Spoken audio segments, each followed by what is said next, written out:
Our live chairman on YouTube. Thank you.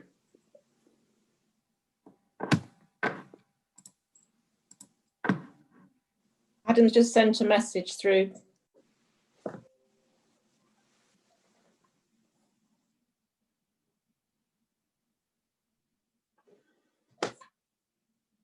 Is it on the...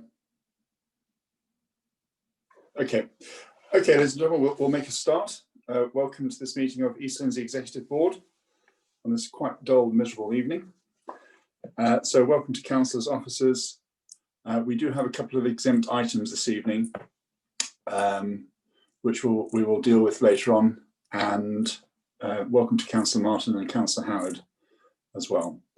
So we will crack on. So this is the Executive Board meeting, and the agenda is before us. So record of attendance. Any apologies, Anne?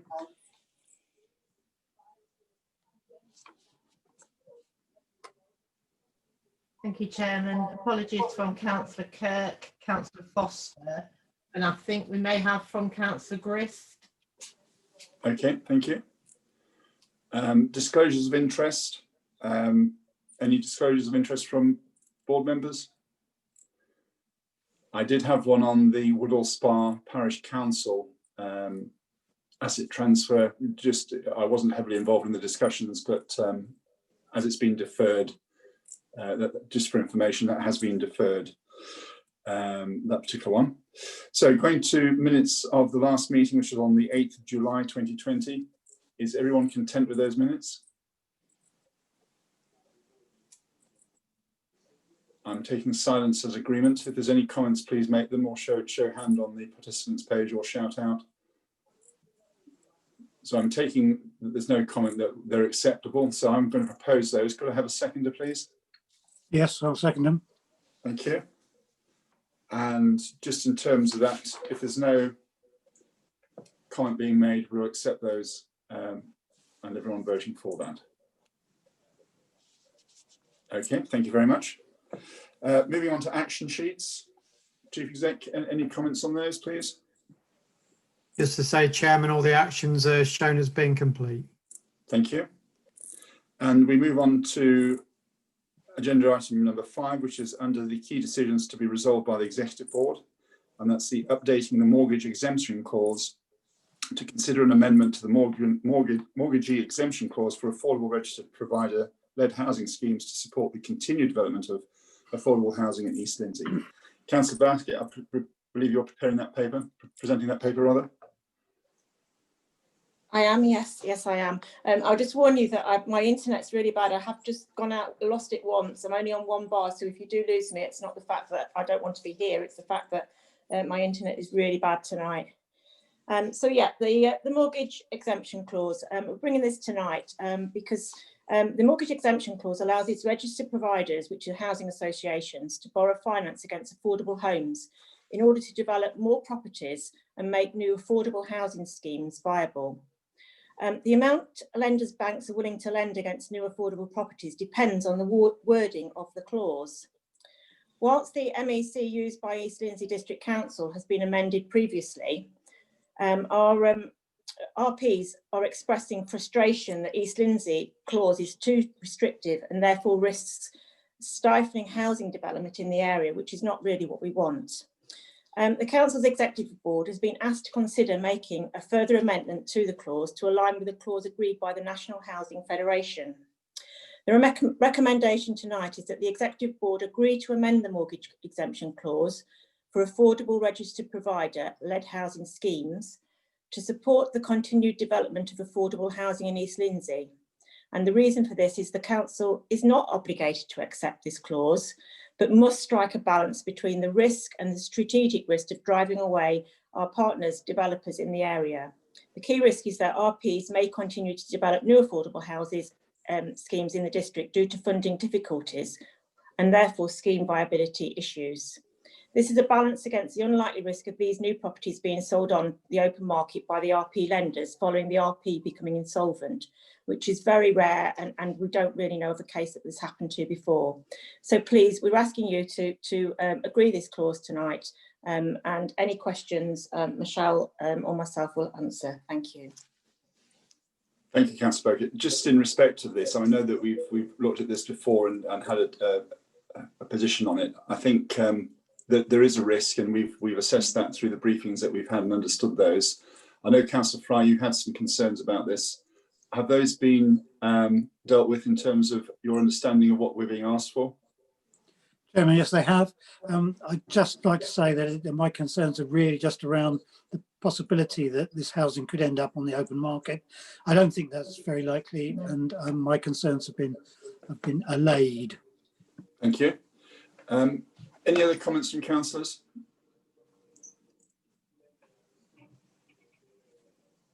Okay, I'm not seeing any hands up. So we have a proposal there from Councillor Bogut to present this and go forward with it. Could I have a seconder, please? Yeah, I'll be second this one if you like, Chairman. Thank you, Councillor Marsh. Okay, so we have a proposer and a seconder. So I'll go through the vote. I have a prepared sheet here to go through the vote. So if you could just call out your name when I call it out, and I'll mark it, and we'll mark as well, just for record and to show what we've done. So it's proposed and seconded. So Councillor Ashton. I'm present and for. Thank you. Councillor Bogut. Present and for. Thank you. Councillor Foster's absent. Councillor Fry. Present and for. Thank you. Councillor Gray. Present and for. Thank you. Councillor Grist. Present and for. Just. It's always a relief. Councillor Kirk is absent. Sent apologies. Councillor End, I'm for. And Councillor Marsh. Present and for. Thank you very much. So that's been voted to be accepted. So Councillor Bogut, there you have it. It's you can update that, and I hope it goes well. Thank you. I do appreciate that. Thank you very much. Okay, thank you. Moving on to agenda item 6, and this is dealing with asset transfers, and this is this particular item is a proposed transfer of East Lindsey District Council assets to Borough of Marsh Town Council. To consider a proposal for the transfer of an identified schedule of council-owned assets from East Lindsey District Council to Borough of Marsh Town Council. Councillor Fry, I believe you're presenting this paper. Yes, I am. Thank you very much, Chairman. So in summary, and I'm going to go through the summary for the proposed asset transfers to the two Borough of Marsh and Alford, but I'm going to take them separately, but the introduction is the same. So I'll probably deliver that once. So the report, and I'm presuming that you've read it, considers the proposal to transfer an identified schedule of council-owned assets from East Lindsey District Council to Borough of Marsh Town Council. The asset transfers are proposed as part of the council's asset management framework transformation programme, in identifying assets which may be better managed at a local level by town and parish councils. The proposed transfers are also intended to help council retain a better balanced portfolio of assets, more closely aligned to the core objectives and strategic priorities of the council, in conjunction with giving towns and parishes greater control over the assets in their area. ELDC and BLMTC have undertaken a period of consultation and negotiation prior to this submission of this proposal, and this report recommends asset transfers that are specific to Borough of Marsh. Negotiations, however, are ongoing with a number of local town councils and parish councils and adopt the same principles for asset transfers to local communities.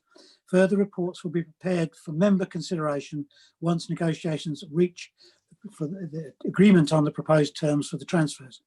In this case, for Borough of Marsh, the recommendation is that the Executive Board approved the proposed transfer of identified assets detailed in the report to Borough of Marsh Town Council, and secondly, make available a total grant of £4,650 to Borough of Marsh Town Council over 3 years as set out in the report.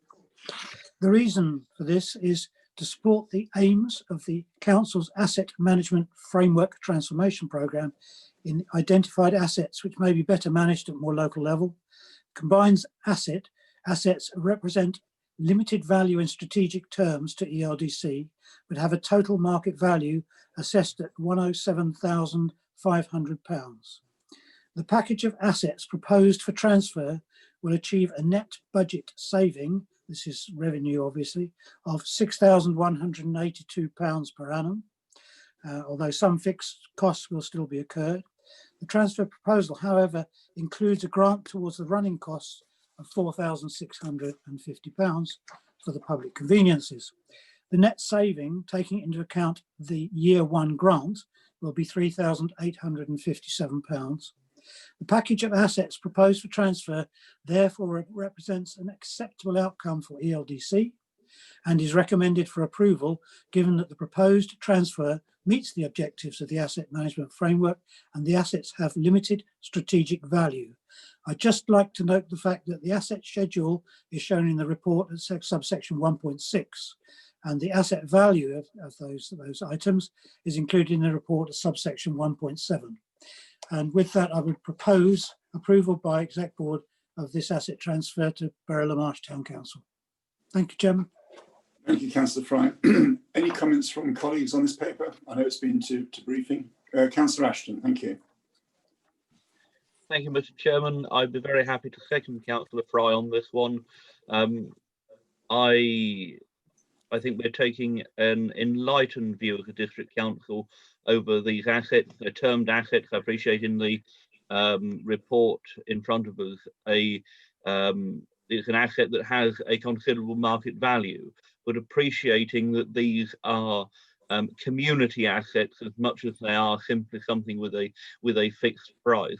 They are, for a district council, very often a liability that, had local government reorganisation back in 1973-74 gone a slightly different way, these are things that would never have belonged and should probably never have belonged to the district council in the first place. They should have been retained by the town or the parish council as the true successor to the old urban or rural district councils. And very often, and I speak as a passionate supporter of parishes, unencumbered as they are by the same procurement rules and regulations that we are as a principal tier local authority, they can look after these assets for far less cost to the public purse than what we can. And at the end of the day, these aren't so much East Lindsey's assets, these are Borough La Marsh assets. And I know in the case of Borough La Marsh, I had long conversation with former Councillor Cooper when he was an East Lindsey member over these. I'm sure Councillor Fry has as well. So I know how important this is to the local community, to the local town council, and it has my wholehearted endorsement. Yeah. Any other comments from colleagues?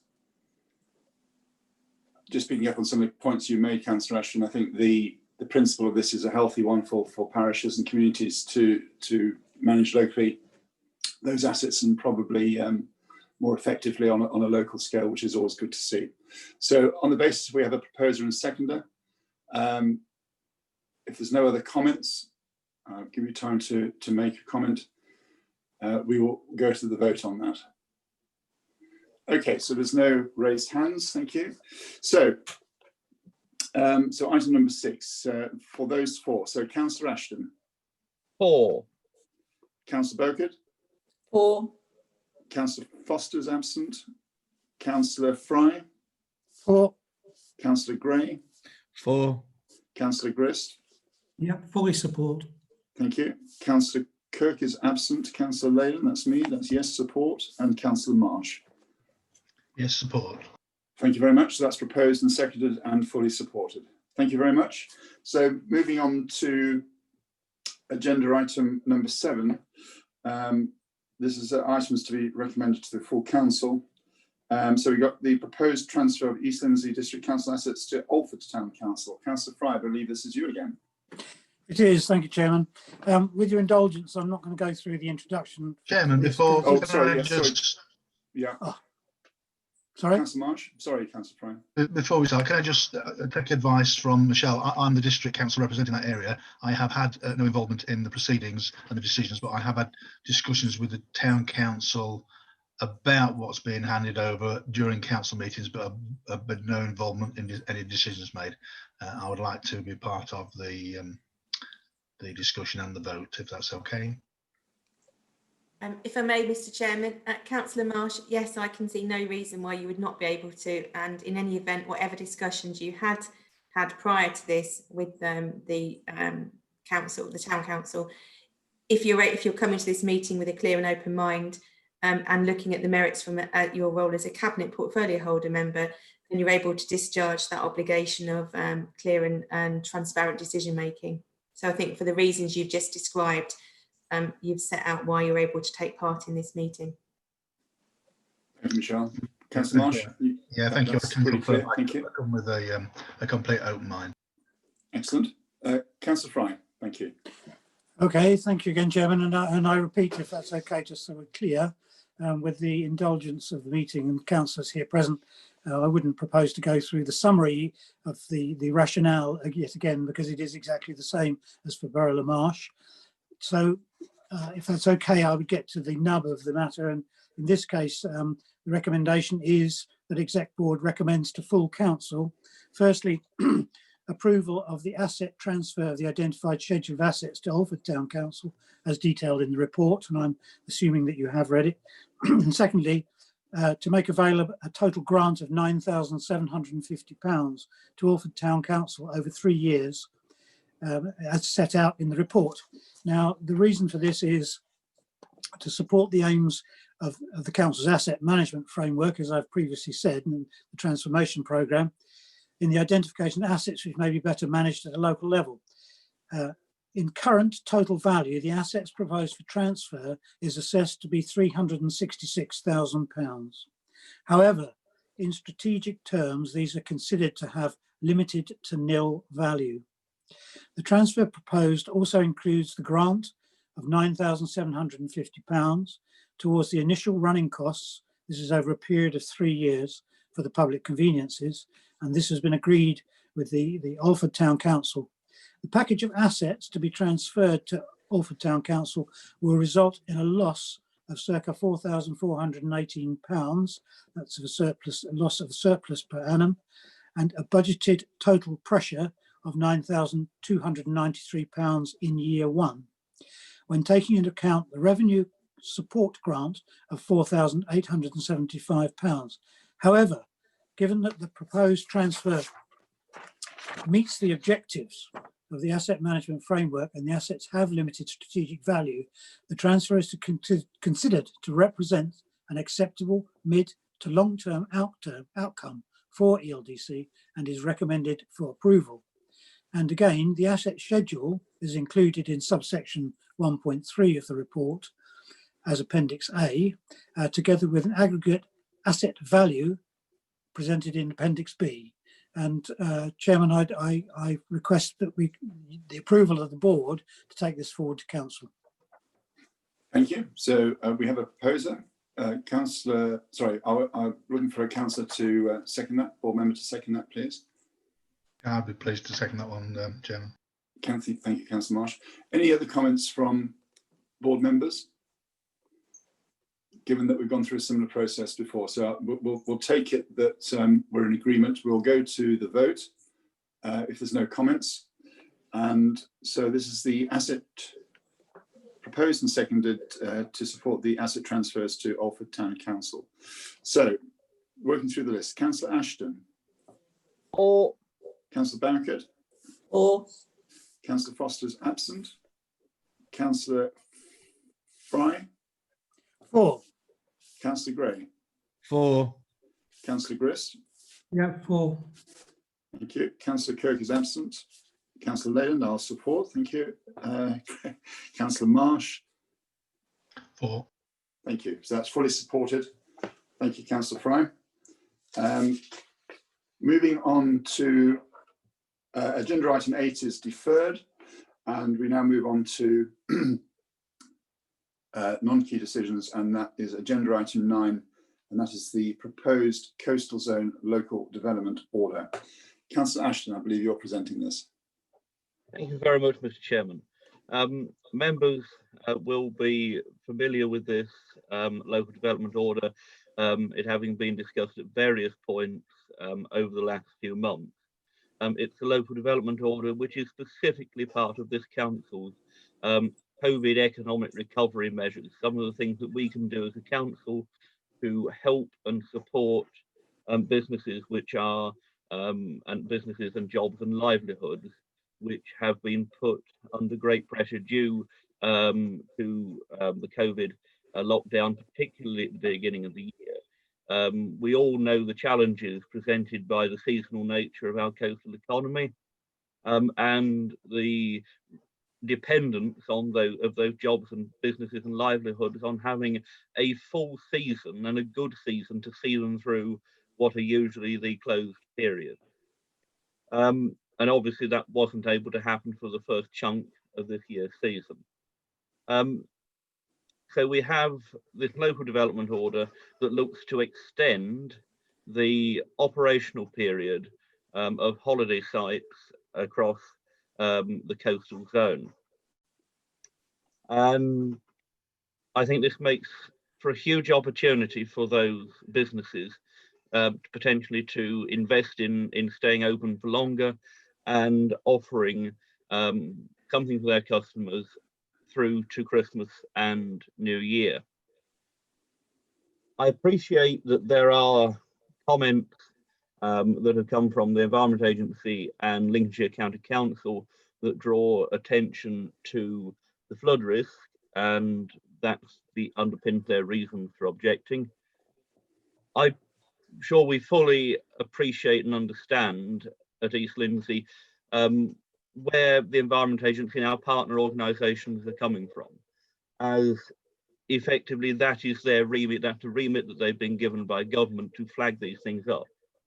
But ourselves as a local planning authority also have an obligation and a duty to factor in the whole picture, and particularly the economic impact. And we were given a very clear steer by the Secretary of State back in July that the Secretary of State for MHCLG sees a considerable weight being placed on the economic survival of these communities and the economic recovery in a COVID and hopefully post-COVID world.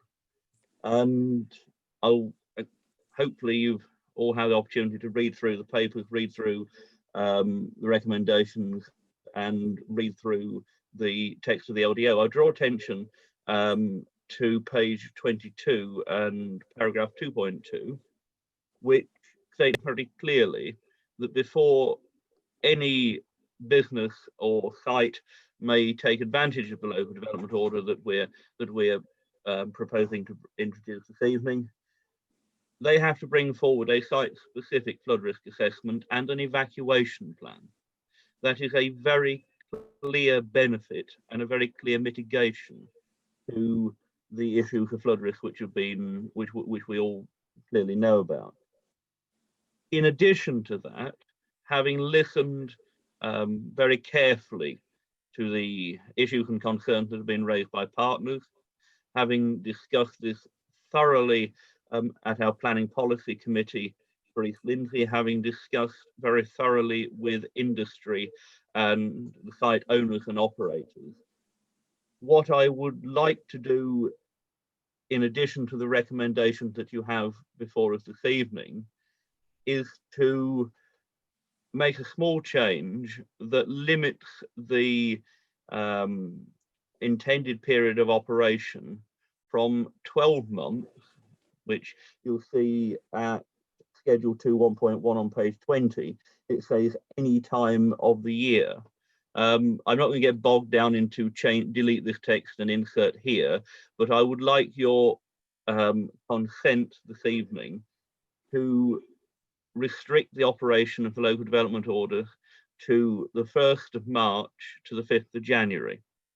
So that extends the season to include Christmas and New Year, but it also prevents it going to 12 months. It gives, it takes account of reducing, it takes account of the flood risk and reduces the period of operation over the winter by those 2 critical months.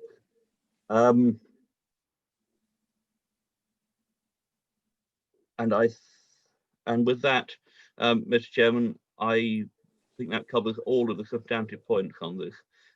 This has the effect of this, the great benefit of this will probably come more in the second year of its operation than the first, simply because of the ongoing COVID environment in which we're all working, and the timescales and everything else. I think the bringing this in this year gives an opportunity for businesses to look forward to this Christmas if that's possible, but more importantly, it allows them to plan not just for 1 year, but for that second Christmas and New Year. And hopefully it will be able to sustain jobs and employment, and as I say, indeed livelihoods, to keep quite vulnerable parts of our business community, and as I say, the jobs and livelihoods that depend on that going and thriving into the future. And if I've missed any points on that, I'm more than happy to answer any questions. Okay. I will, so I'm just seeing a hand from Councillor Howard being presented. Councillor Howard, did you want to make comment? One very small point, and I thank you for indulging me. The 1st of March, as a starting point, may not take into account school half term. And I just wonder whether that had been part of the consideration. That's all I wanted to say. Thank you very much, Chair. Thank you, Councillor Howard. Councillor Ashton, can I just reference that point to you? Yes, thank you very much. Yeah, I appreciate that, Councillor Howard.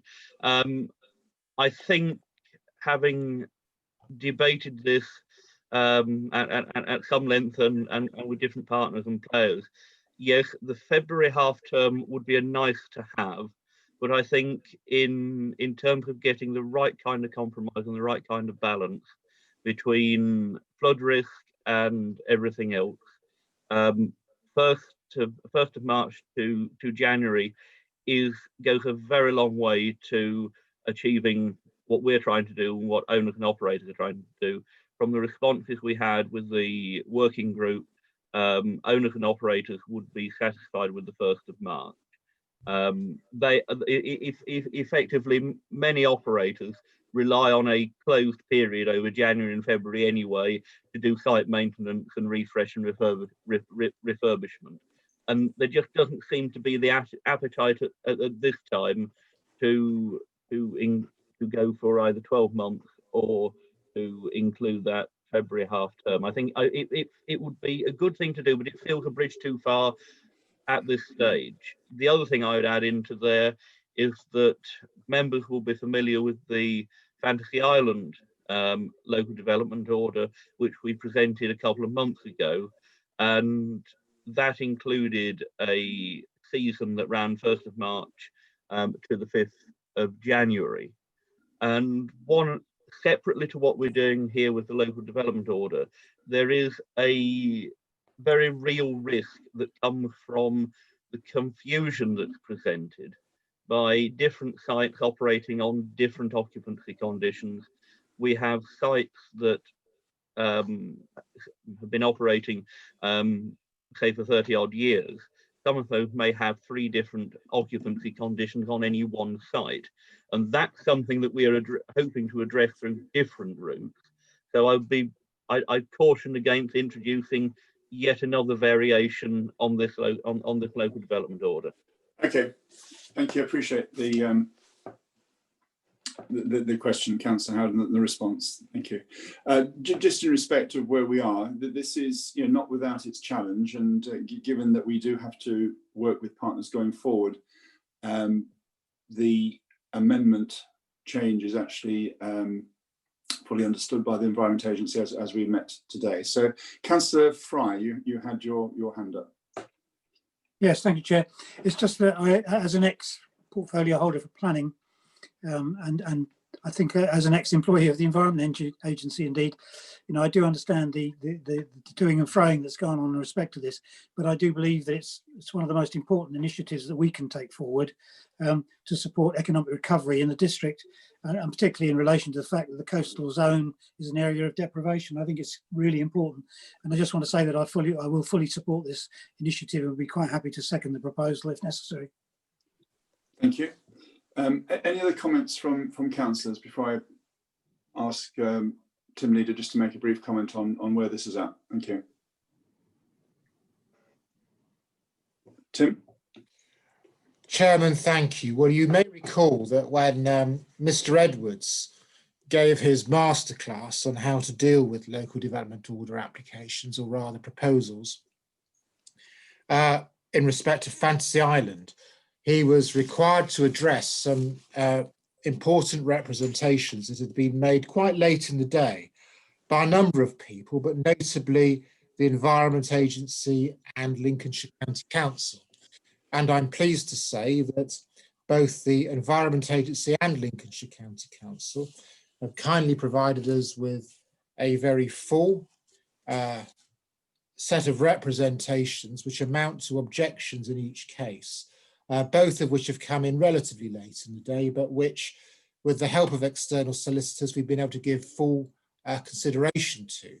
And it's important that before this board makes a final decision on whether or not to make the order, we do indeed have due regard to the expert advice of these particular parties. So if you'll forgive me, Chairman, what I'm going to do is relatively briefly, but I hope thoroughly, tell you how we respond to the gist of what the EA and Lincolnshire County Council have got to say, because it's important that they should be able to say, and indeed tell others if they have to, that we've listened to what they've said and we've got a response. So here we go. Starting with the EA, the first thing they say is the LDO is incomplete because certain appendices 1 to 3 are missing. Well, that's factually correct. There are no appendices 1 to 3 because we took the view, in fact, that providing appendices 1 to 3 would introduce a degree of stiffness and formality into a process which was wholly unnecessary. We don't actually believe it to be sensible to restrict the way in which people tell us what they want to do and how they want to do it. So when the order is made, it will be absent appendices 1 to 3. Therefore, the LDO is not incomplete, it's simply a typo. And Leader, what I would like to do is to ask, and good to note, that one of the things I seek authority from this board to do is amend the LDO in relation to the deletion of any reference to appendices 1 to 3 and to make consequential amendments to the text where that is necessary. So then moving on to item 2 of the EA's letter, they tell us the LDO is not supported by an appropriate flood risk assessment, a stroke flood warning and evacuation plan that demonstrates that all the development granted by it will be safe throughout the lifetime of the LDO. Now, I won't read any further. First point to bear in mind is the lifetime of this LDO is 2 years. It will not be extended. At least that is what the LDO says. So what we have to do is deal with it as it is on its face, which is a 2-year order. The second thing is this. The LDO relates to the whole coastal zone, but in fact, the proposal that we make tonight is to allow a selective uptake. And as you know, through a planning policy reference group, we've had detailed consultations with the industry. And we think the take-up will be significant, but highly selective. And on that basis, we say it would be disproportionate and wholly unnecessary to carry out a flood risk assessment and flood warning and evacuation plan for the whole coastal zone. We'd be assessing places that, quite frankly, we know, could be pretty sure, are not going to take up the advantages of this order. On the other hand, if what we do is ask people who wish to avail themselves of this order to make an appropriate flood risk assessment and provide us with a plan, that will address the mischief, which is the risk of flooding that the EA are concerned about, in a proportionate, sensible and practical way. So that's the approach we've taken. Moving on to the third point, it would grant planning permission for development which is contrary to SP 19 of the East Lindsey District Local Plan. Correct, but the whole point of a local development order is it is allowed to be visionary. It is not a planning application in the conventional sense, subject to 38(6) of the 2004 Act. And furthermore, even if it were, even if we argue to be so, what we say is that the benefits of this scheme, as communicated to us by those who have asked for it, that is the industry, are such that we believe that for a limited period of 2 years, they would in any event outweigh any contraindication SP19 might make to the desirability of this scheme proceeding. So we say we note point 3, but actually we think it's a bad point.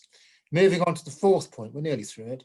The LDO would grant permission to occupy caravans at a time of year that poses an acceptable risk to life from flooding. Well, the observation made to that is this, that the propensity to flooding and the hazard that is posed when there is a flood doesn't change as a result of this development taking place. That hazard and that flood risk are the same all year round. And there is no evidence presented, actually, notwithstanding what's said on page 3 of the EA's letter, that there is a statistically or even significant increase in risk in the months that this LDO would extend to. But even if there is, and the EA don't tell us that there is, and they are our expert advisors, so one would hope they might if they thought there was something that was demonstrable, we say that actually, if you insist on robust evacuation plans that are tied to early warnings provided by the EA, who of course are expert and therefore able to provide us with such early warnings, then we will clear the sites well in advance of a general evacuation of Skegness and the rest of the coastal zone. So if we're emptying the sites well ahead of the rest of Skegness and the coastal zone, we ask ourselves the question, well, what's this additional hazard then? Surely, in fact, the sites will be as safe as can possibly be because they've been evacuated before anybody else is. Now, that is something operators and owners may find inconvenient. Well, too bad. We're asking for robust conditions. They will have to prepare them and have them approved. So the EA can't have it both ways. Either there will be tough conditions and people will choose not to take them up, or there'll be tough conditions, they'll be complied with and we'll enforce them. And that's that.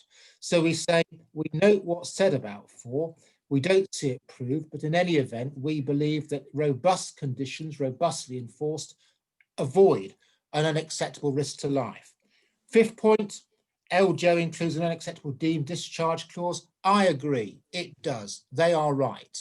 So we need to change that, and we will do so. And I'd ask Ms. Good to note that we need to ensure that deemed discharge clause is removed and substituted by a clause which provides for a conventional form of consultation. And we agree with the EA. No harm in increasing 14 days to 21 days for a consultation response. That's what we'll do. So to that extent, we're in agreement with them and we'll meet their request. As for the 6th point, the environmental impact assessment is inadequate.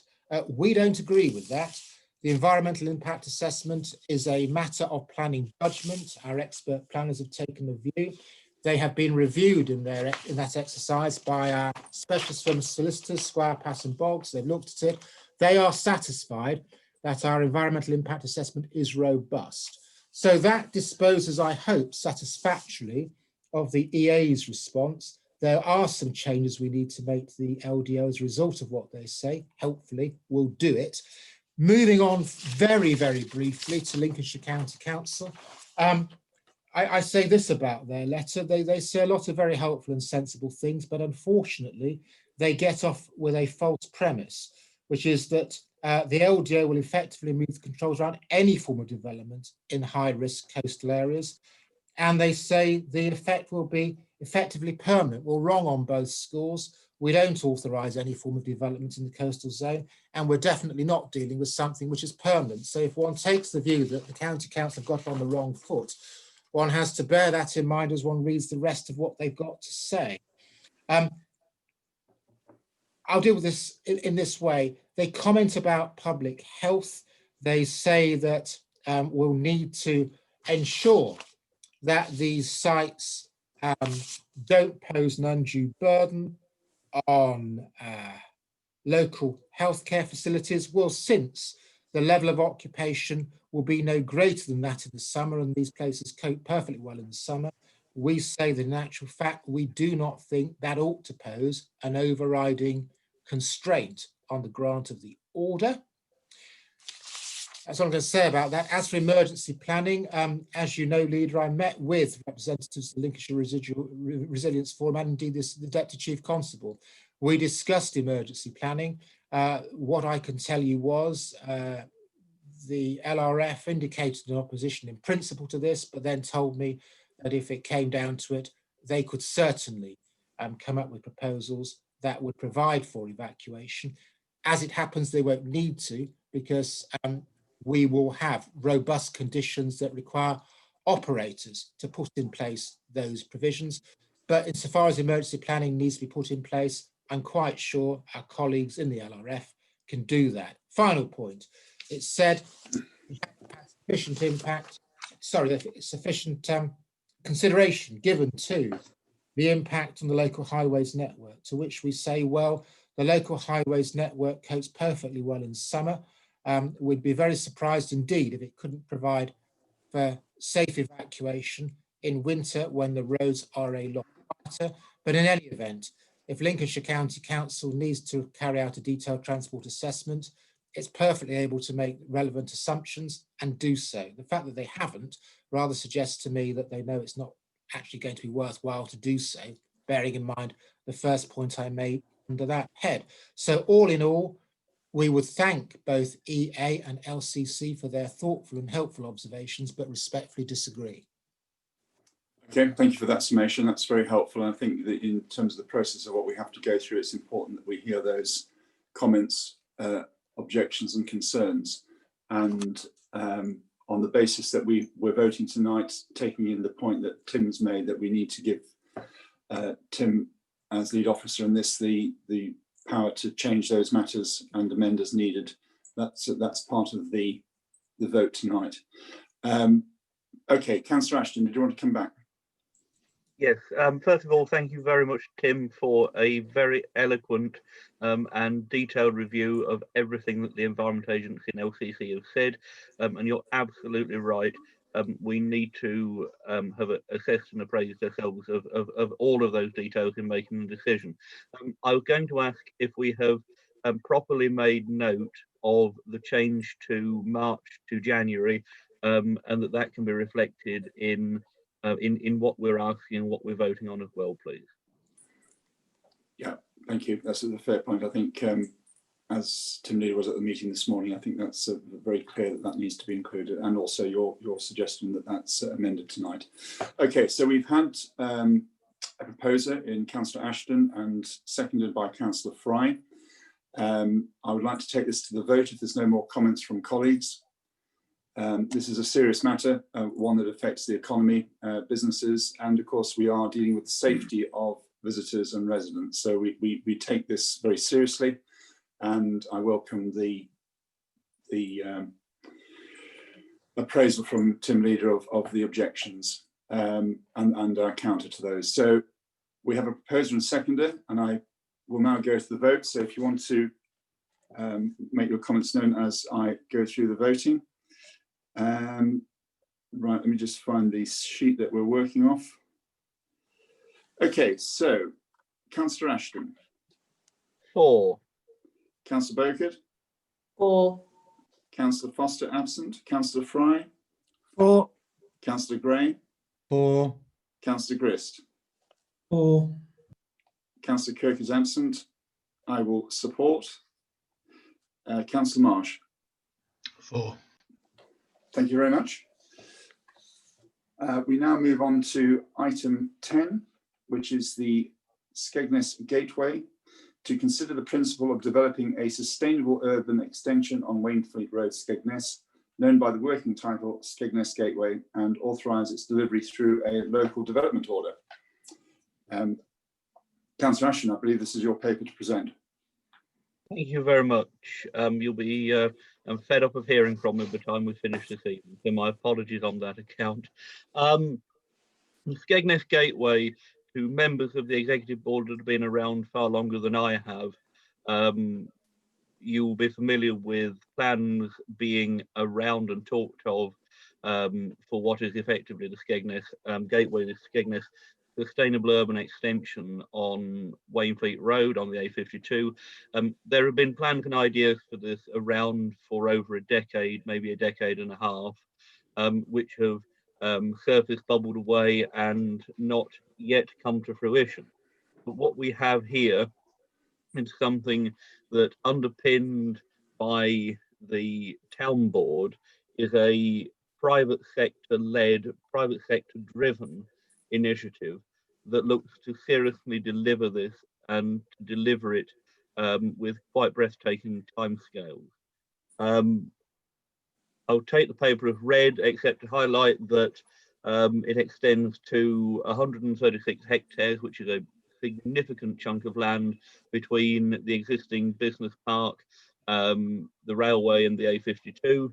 It looks to deliver 1,000 new homes, including accommodation for the over 55s, a new landmark further education college that we hope to be delivered working with Grimsby Institute. Now, I know Councillor Howard did tell me that it has a new name and I can't remember what it is, but I think we all know what we're talking about.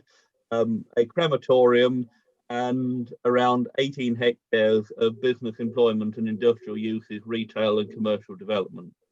All of it set within a substantial green landscape framework. So I think this is a genuine, huge vote of confidence in East Lindsey and a huge vote of confidence in Skegness, that this is being pushed, this is being driven by the private sector, by private investment, that people are seriously looking at spending money in our district, in Skegness, to build this, to develop this. Shows that there is confidence out there, and it's really, really welcome to see. Clearly, what we're asking for tonight is agreement in principle to take this forward. What we're not asking for is the final stamp on the local development order. There are stages to be gone through, and clearly there's a role for Planning Policy Committee and this executive to keep abreast of developments as they go forward. But I think it is a genuinely good thing, as I say, for our district in Skegness, and I would move the paper as it is and hopefully look for the support of exec board members to support the principle of developing a sustainable urban extension known as the Gateway, Skegness Gateway, and authorise its delivery through an LDO. So it's authorising us to start work on the LDO. It's not rubber stamping what that will finally be. Thank you, Mr. Chairman. Thank you, Councillor Ashton. Just in respect of this, I'm pleased to see this coming forward. When I was portfolio holder for economic development and planning some number of years ago, I do remember a meeting that we had with county council colleagues and Councillor Davey suggesting a development of this scale on that site, and it's nice to see that it's come back on the agenda again and going forward. And I think the potentials with the education site and the linkage with the industrial area is very good and strong, and good for Skegness and good for the district. Are there any comments on this? Councillor Bowkett, thank you. Thank you. Yeah, no, I mean, it is exciting. Certainly the college is well needed. We've been waiting for something like this in Skegness for a long, long time. So that's really exciting news, and as well as the crematorium, actually. Not that crematoriums usually excite me, but knowing that the distance that and the wait that we have for crematoriums in this area, I mean, it is good news for Skegness. The accommodation for over 55s, that's interesting. I didn't know about that, so I'll look forward to seeing more details on that, and look forward to giving comments on that as it's moved forward. So that is certainly, I know we are needing some more accommodation for the more LD, a bit like myself really, but so yeah, it's all exciting news, and and as I say, look forward to adding my comments to it further along the line. I am really, thank you. And if you need a seconder, I will second it as well. I'd happy to second. That's great. Thank you, Councillor Baker. That's very helpful. I think the this going forward is actually very, very good news. A lot of work to be done, and I think the pace that it's worked from the initial concept to where it is now has been staggering and actually very welcome, and well done to all those involved in that. I know there is a linkage with the college scheme, which is involved in the Towns Fund. So, you know, the potentials are great for the benefit of our coastal communities and the skills agenda, and obviously employment going forward, and accommodation too. So no other comments coming forward. The item is proposed and seconded, so we will go to the vote on that if there's no other comments. I can't see any raised hands. Thank you. So, Councillor Ashton. For. Councillor Beaucott. For. Councillor Foster. Absent. Councillor Fry. For. Councillor Gray. For. Councillor Grist. Yep, for. Thank you. Councillor Kirk. Absent. Councillor Lane, I vote for, and Councillor Marsh. For. Thank you very much. We now move to agenda item 11. You'll have to forgive me, I'm having some IT difficulties here and trying to get two things up on screen. So the performance and governance framework, there's two elements to this. There's the noting of the performance and governance framework, and that is noted, suggest that is noted to the board members. And of course, it goes out to scrutiny from overview, but there is a financial recommendation there as well. So can I just check with Councillor Fry, you're comfortable with those recommendations as portfolio holder? Yeah, absolutely, Chairman. Thank you. Okay, so that on that basis, can I ask for comments on that particular agenda item? Given that we are all portfolio holders responsible for the performance that's reflected in that, and I do appreciate the change in format, it's quite welcome. So on that basis, can I have a seconder for that paper, please? Yeah, I'll be happy to second that one, Chairman. Councillor Marsh, thank you. So I'll propose it and second it, and then we'll go to the vote on that. So Councillor Ashton. For. Councillor Beaucott. For. Councillor Foster is absent. Councillor Fry. For. Councillor Gray. For. Councillor Grist. Yeah, for. Thank you. Councillor Kirk absent. Councillor Leyland on for, and Councillor Marsh. For. Thank you. We now move to agenda item 12, which is the Local Council Tax Support Scheme 2021 consultation to update Executive Board on the performance of the Local Council Tax Support Scheme and seek approval to consult on proposals for 21-22. Councillor Fry, I believe this is your paper. It is, yes. Again, thank you, Chairman. I'm not going to make a big meal out of this, obviously, because the scheme that we are taking out to consultation is one that we have looked at many times in the past, and certainly is it's going to be exactly the same as last year's scheme, with two exceptions, which I will detail. And what I'm looking for is to obtain the approval of the board to go out to consultation on the scheme as proposed. And the recommendation is that we do exactly that. And the first item in the recommendation is continuation of the current council tax support scheme. So exactly the same as we've got, but including uprating in line with the Department of Work and Pensions annual update for allowances and premiums for housing benefit for 2021-22. And B, we'd like to extend the backdating period for working age claimants from 1 month to 3 months. So I think these are both positive initiatives, and the recommendation, the reason for this is that the recommendation for consultation would provide continuity for customers at a time when they might be experiencing change in circumstance due to COVID-19. So I strongly recommend this to go out to consultation, and I'm seeking the board's approval to do so. Thank you, Chairman. Thank you, Councillor Fry. Any comments from colleagues, please? On that basis, I'll be happy to second. If there's no comments, and again, this has been to briefing, so we do know the gist of the paper and the importance of it going forward. So I will happily second that, Councillor Fry.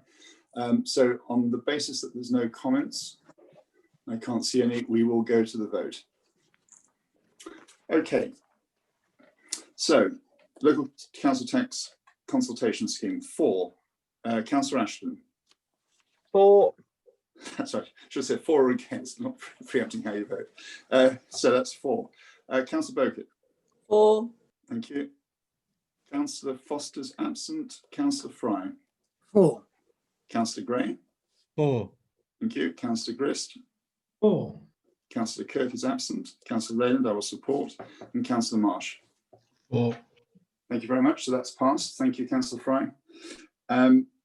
Item 13 is procurement exemptions for noting. They're in the report, and I'm sure you've all had a chance to look at that. So just in terms of those being there for noting, that's for procurement exemption is for printing for electoral registration, and then the printing for elections. If there's no comments on those, we will move on.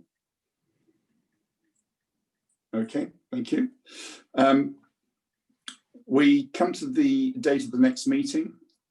We do have an exempt item coming up after the close of this first part of the meeting. The date of the next meeting is listed here as the 28th of October. That does clash with the date of the moved full council meeting. The full council meeting has been moved to accommodate the town's funds being presented to full council. So there is we have changed those dates. Just for noting, and you know that you do have the date of the changed exec board meeting. Thank you, Chairman. Yes, it's been agreed to be a week later, so that's Wednesday, the 4th of November for your executive board meeting now, and it has been communicated to members this afternoon. Thank you very much. So just a change to that date of next meeting. So thank you very much. So we now go to exempt. So could I ask Joan if you take the live streaming off, please, as we go into exempt